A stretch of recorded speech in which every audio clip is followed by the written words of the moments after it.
کیسه له هغه ځایه پیل کېږي چې زمریانو پاچا مفاسا د زرګونو فوټو ژورې درې پر سر ځوړند وي. هغه هره شېبه کمزوری کېږي او لاندې مرګ د هغه انتظار کوي. دغه وخت هغه له خپل ورور سکار څخه د مرستې غوښتنه وکړي، خو سکار یې د ژغورلو پر ځای خپل نوکان د هغه پنجو ښخ کړي او لاندې یې وغورځوي. په څو ثانیو کې د ځنګل تر ټولو قوي پاچا مفاسا مړ شي، خو هیڅ چاته نه وي معلومه چې دا کومه حادثه نه وي، بلکې د پاچاهۍ د ترلاسه کولو لپاره د سکار یو خطرناک پلان وي. په حقیقت کې له دې څو ورځې مخکې د افریقا په شنو دښتو کې د ځنګل د پاچا مفاسا یو زوی پیدا شي.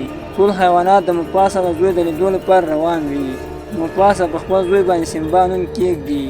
رفیقي هغه پورته کړي او ټولو حیواناتو ته یې وښیي چې دا به په راتلونکي وخت کې ستاسو پاچا وي. ټول حیوانات ډېر خوشحاله وي، خو یو زمری له دې هر څه خوشحاله نه وي او هغه د مفاسا ورور سکار وي، ځکه هغه پاچاهي غواړي او غواړي چې په راتلونکي پاچا شي. خو د ځواکمن مفاسا په شتون کې هغه ته هېڅ چانس نه وي چې پاچا شي. د سیمبا په زېږېدو سره یې هیله نوره هم کمزورې شي. بل لور ته موږ سیمبا وینو چې د خپل پلار مفاسا سره په ځنګل کې ګرځي. مفاسا ورته وایي چې د یو پاچا دنده دا ده چې د هر حیوان درناوی وکړي او دا ټول ځنګل د هر خطر څخه وساتي. یوه ورځ سکار سیمبا ته ووایي چې زمریانو له سیمې هاخوا د پیرانو هدیره ده او هلته یوازې زړور زمریان ورتلی شي. سیمبا د خپلې زړورتیا د ثابتولو لپاره د خپل ملګري نالا سره هلته ولاړ شي. کله چې دوی د پیرانو هدیرې ته ورسېږي، هر لور ته هډوکي پراته وي او دا ځای ډېر ویرونکی ښکاري. نالا وویرېږي او سیمبا ته ووایي چې راځه بېرته به لاړ شو، خو سیمبا نه ویرېږي او مخ ته لاړ شي. ناڅاپه د لګړبګو یوه ډله راشي او دواړه راګیر کړي.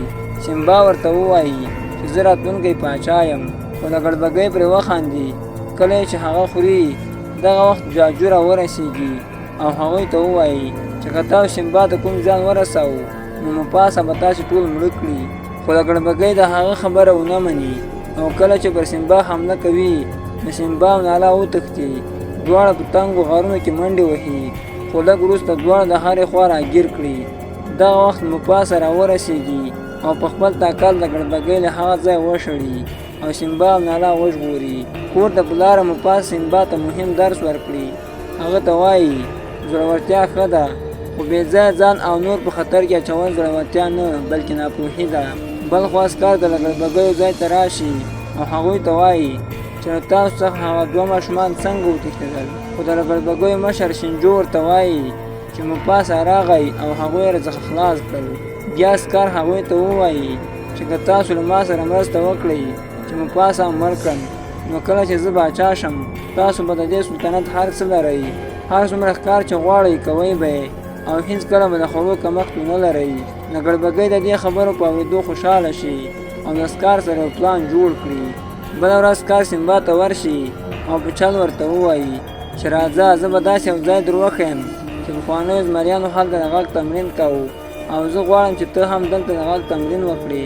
کله چې دوی درې ته راورسېږي، سکار ورته ووایي چې غږ وکړه. کله چې سیمبا په لوړ غږ وغږېږي، دغه وخت د غره له پاسه ډبرې راولوېږي او ناڅاپه د درې دننه د وحشي غویانو یوه لویه رمه راښکاره شي. ټول غویان په ویره منډې وهي، ځکه لګړبګیو هغوی ویرولې وي او د سیمبا خواته یې راپمنډه کړي وي. سیمبا پوه شي چې ژوند یې په خطر کې دی.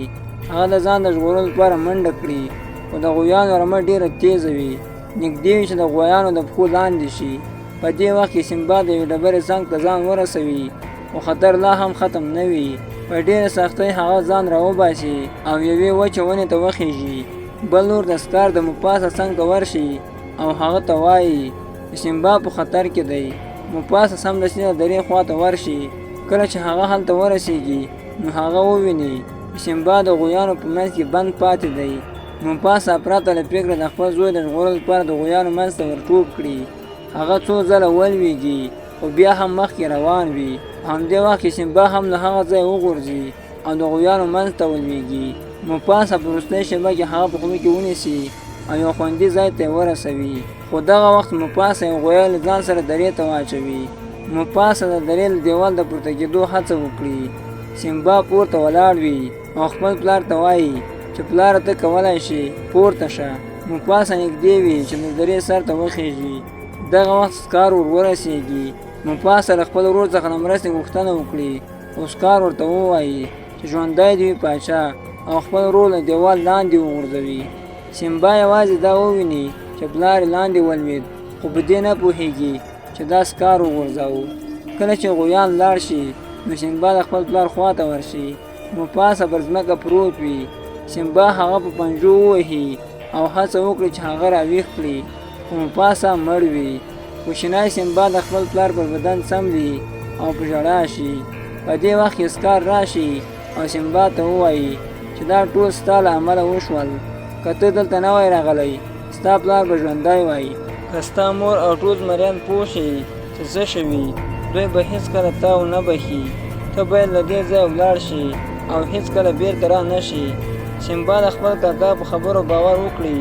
هغه فکر وکړي چې رښتیا هم د پلار د مرګ مسؤل همدی دی. نو هغه وویرېږي او په غمجن زړه وتښتي. خو اسکار دا هم غواړي چې هغه هم مړ کړي. هغه له ګړبګۍ ورپسې ولېږي. سیمبا په منډه شي، له ګړبګۍ ورپسې وي. هغه د خپل ژوند د ژغورلو لپاره منډې وهي. په پای کې سیمبا د یوې لوړې درې څخه ښکته ولوېږي. د ګړبګۍ فکر وکړي چې له دومره لوړ ځای څخه لوېدلی سیمبا به هېڅکله ژوندی پاتې نه شي.